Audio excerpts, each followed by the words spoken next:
এখন বাজে দুপুর 1:40। সো জায়ানকে গোসলটা করিয়ে রুমে রেখে আসছি কিচেনে জায়ানের দুপুরে লাঞ্চটা রেডি করার জন্য। আজকে জায়ানকে আমি বাসমতি চালের ভাত এবং মাছ দিব। মাছটা আমি টমেটো দিয়ে হালকা ফ্রাই করে নিয়েছি। সো আজকে জায়ানের দুপুরের খাবার হচ্ছে মাছ এবং ভাত। আমার 15 মাসের বাচ্চা খাবারের প্রতি কোনো রকম ইন্টারেস্ট শো করে না, বিশেষ করে ভাত একদমই পছন্দ করে না। তারপর আমি ওকে এখন থেকে ভালো মতো অভ্যাস করাচ্ছি। প্রতিদিন ওকে লাঞ্চে আমি ভাত, মাছ অথবা ভাত, মাংস দেওয়ার চেষ্টা করি।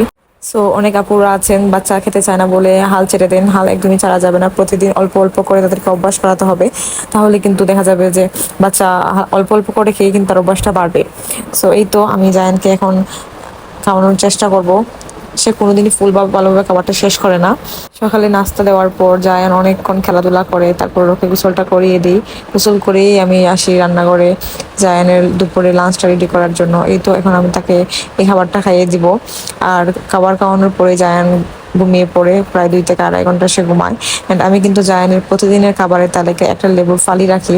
লেবু কিন্তু বাচ্চাদের জন্য খুবই উপকারী এবং যে কোনো ইনফেকশন দূর করতে লেবু কিন্তু খুবই সাহায্য করে।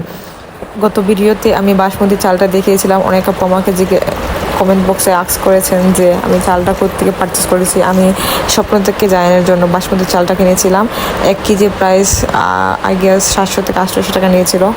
সো এই তো আজকে এই পর্যন্তই। আমার ভিডিও নিয়ে বা আমার কাছে কোনো ধরনের কোনো প্রশ্ন থাকলে, কোনো আপনাদের, অবশ্যই আমাকে কমেন্ট করবেন, আমি উত্তর দেওয়ার চেষ্টা করব।